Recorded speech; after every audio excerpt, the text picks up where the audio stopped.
So last week, we meet with the mayor of Bonita Springs. We've known each other, we run in the same circles, we invite him in, meeting, we get to know each other.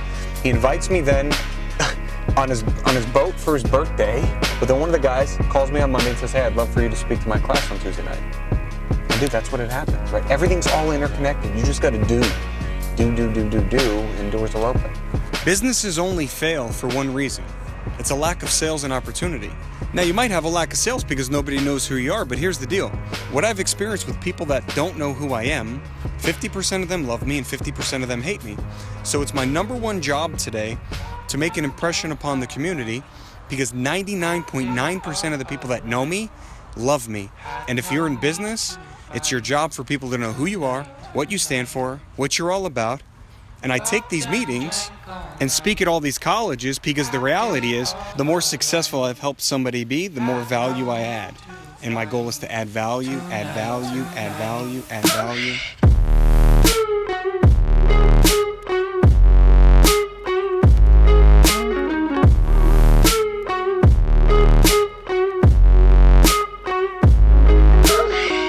This is one of my most favorite parts of my job, is in the community being able to go out and speak to kids, colleges, high schools, students mainly, but then going after where they become early stage entrepreneurs as well, because what we end up being able to do is shape their perception.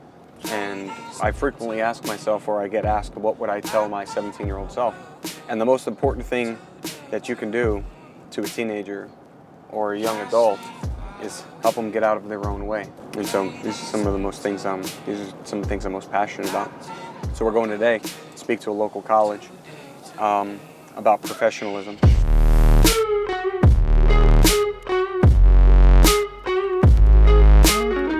And so if you've taken anything away from what our story's been, a condensed version, but really focused on how we've grown through the professional market, how we've separated ourselves in an industry, it's all been, you've heard three words over and over again. You've heard professionalism, you've heard customer experience, and you've heard technology. And those need to be the three most important things to any business, to any employee, as technology advances, because those are the three things that are going to be most transparent.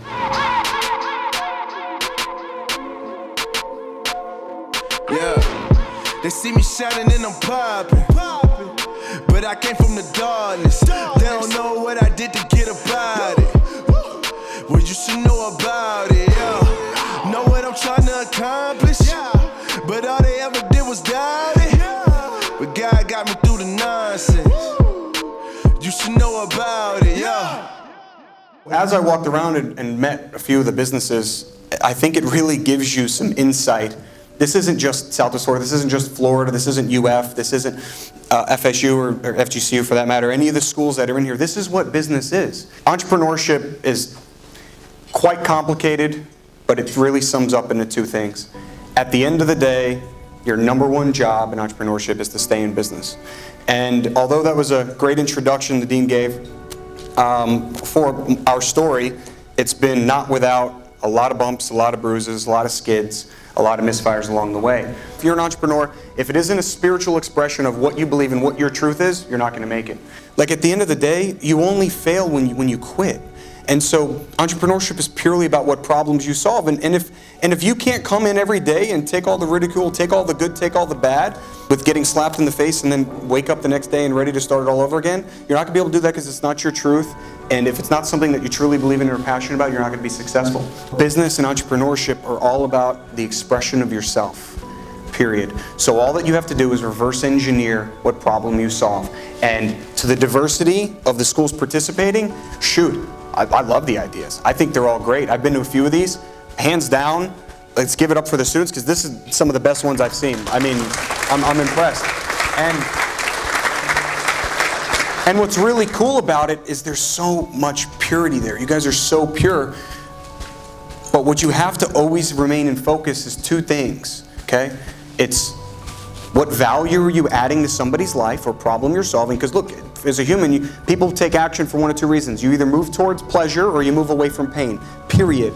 No matter what you do, you're either doing it to be happy or you're doing it because you don't want to be hurt. And so what your problems are, right, the businesses in the room, the ones that are really going to pursue the business model, you have to think about What problem am I solving? How am I improving the market? What value am I adding to somebody's life? And what cost is it?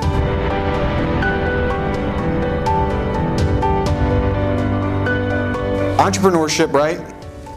The success depends on your success as a person, how well you know yourself. Then it depends on your environment, okay, and your mindset. And what shapes your environment and your mindset are two things. One thing is what you focus on, and the second thing is what things mean to you. You make those two decisions all day long, every day. You decide what you're looking at, what you're thinking about, what you're focusing on, what I'm reading, what I'm watching, what I'm doing. That's all in your focus. And then what things mean to you. So now you see a door, and I know that's a door because I've called it a door since I was born, right? Except if it was called a chair, then what would we call it? We would call it a chair. So it's what things mean to you emotionally and not emotionally. When I'm talking to LJ, he gets upset, he drops his truck, he loves trucks. He drops his truck, who knows, whatever he does that gets him upset, all I do, pureness, is I shift his focus and I say, hey, what kind of shirt are you wearing? A Mickey shirt? Oh yeah, Mickey shirt, right? And then he's happy. So it becomes this purity that all you have to do is shift your focus and to shift your mindset and determine and decide what you want to focus on and what things mean to you. Yeah, Gainesville, baby.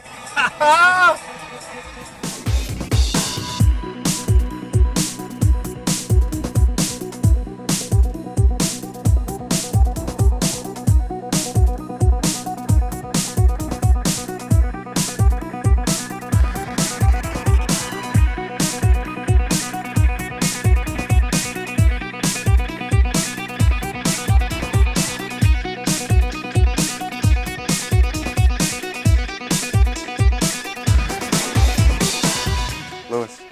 Isom. Isan? Isom. Nice man, nice to meet you. Nice to meet you. Yeah, I don't know if you must be upstairs. Yeah, we're gonna be in this room. Cool.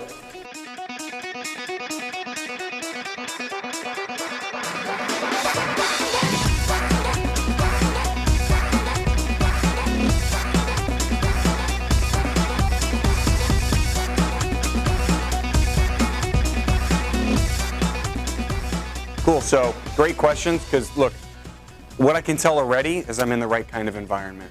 With these questions, if your mind is asking these kinds of questions, you're already in the top 1/10 of 1% of all entrepreneurship. The only way to be successful in entrepreneurship, it's a cliche term today. I say build it backwards, other people say reverse engineer, but you've got to literally, if I can add the most value to all you guys today based on these questions, is for you to put yourself in my world at 25 million in revenue, at 200 employees. If you can, I'm going to explain that world to you and how I got there. You put yourself there and build the actions you need to take on a daily, hourly, monthly basis to get yourself there.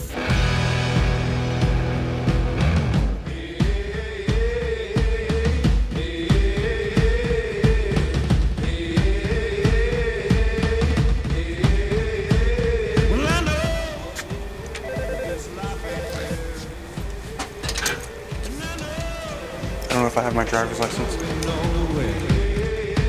Don't blame me for what you've done. 'Cause I know. A lunch and learn. Lewis. Thank you. Yes. Hi, Victoria. Hi, Victoria. Nice to meet you. Thanks Nice for to meet you. coming. Yeah. Thanks. You guys find it okay? Yeah. Yeah. Yeah, it wasn't bad. Have you been here before? No. Or no, this first time? Well, welcome. Welcome. Thank you. It's pretty cool. Yeah. It's a very modern building. We have about 700 employees in the building total. Cool. So. How many employees do you have? 150. 150? Yeah. Oh, wow. Dukes. Max? Yeah. Sweet to me. What's up, dude? Good. So what's up, guys? How you doing, Johnny? How's little Johnny? Thanks for having me. So entrepreneurship boils down to behavior, people, and mindset.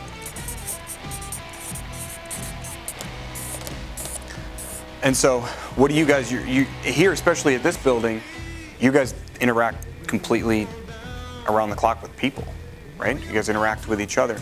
And you can't be successful in entrepreneurship or business or in your corporate setting if you don't understand people, what drives them, what motivates them, right? Behavior, people, and mindset go back into the Bible days.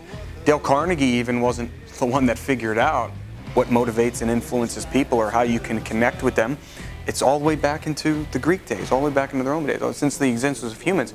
Because the software that's in your brain, like the operating system your brain runs on, is over 2,000 years old. I mean, it's prehistoric days.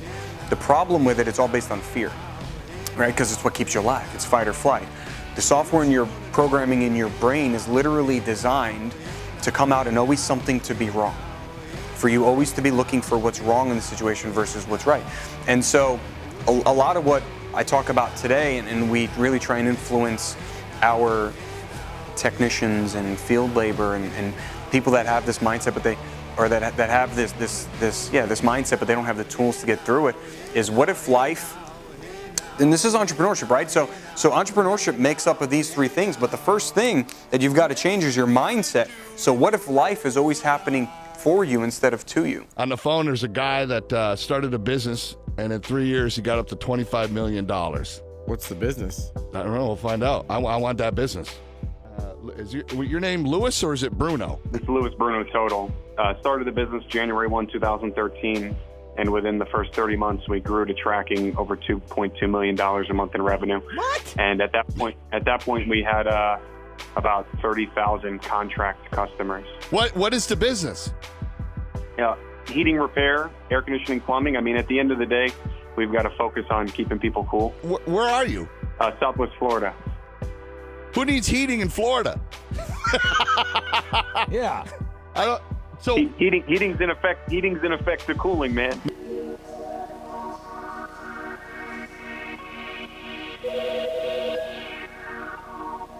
What's the date today? First.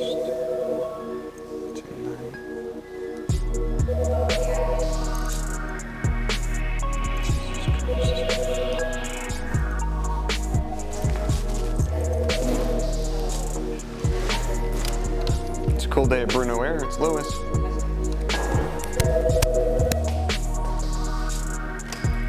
It's a cool day at Bruno Air. This is Louis. It's a cool day at Bruno Air. This is Louis. It's a cool day at Bruno Air. It's Louis.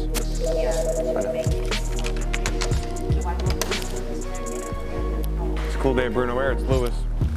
No problem. Bye now.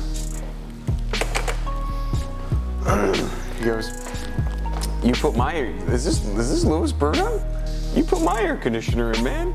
Been a long time. You're answering the phone? Yeah, that's right. When you're in over 200 houses a day and you have over 100 trucks on the road, no matter how hard you try, things aren't going to go as planned. When things don't go as planned, at the end of the day, when your name is on the side of the truck, it requires you to step in and take action. It requires you to answer the phone. It requires you to schedule appointments, run team leader meetings, run sales appointments, no matter what. At the end of the day, the customer's experience needs to be over 5 stars, and if you're not giving it to them, it ends with you. You. Yo, are you ready for the bear, bro? You guys ready?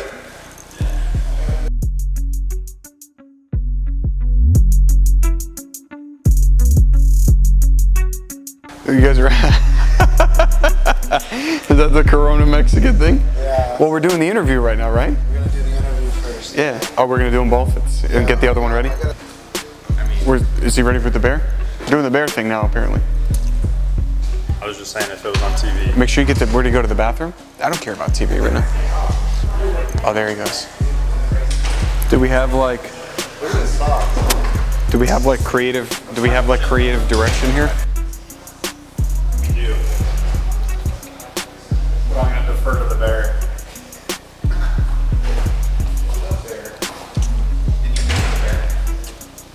What's the bear's name? Bruno Bear. Oh, okay, Bruno. Yeah. Let's go to the conference room.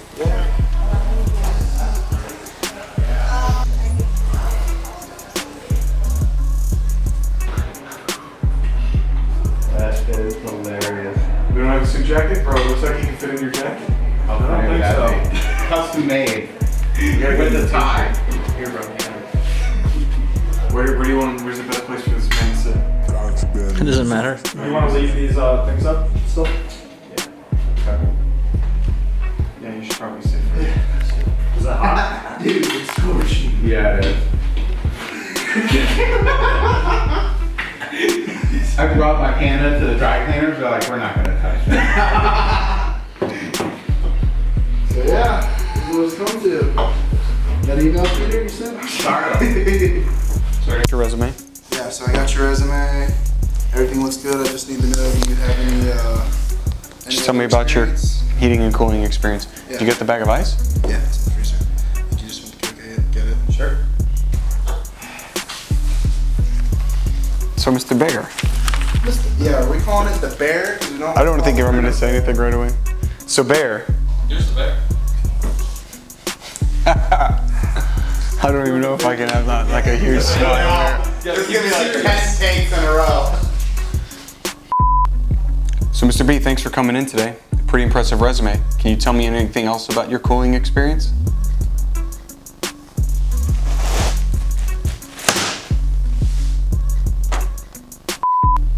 So, Mr. B, thanks for coming in today. Pretty impressive resume. Can you tell me anything else about your cooling? Tell me anything else about your cooling experience. All right. So, Mr. B, thanks for coming in today. Pretty impressive resume. Can you tell me anything else about your cooling experience?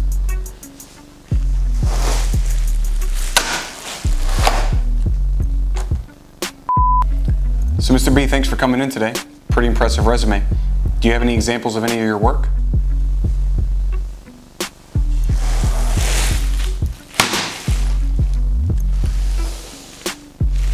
But whenever he drops the ice, kind of give, like, maybe your response needs to be like, okay, touche, all right.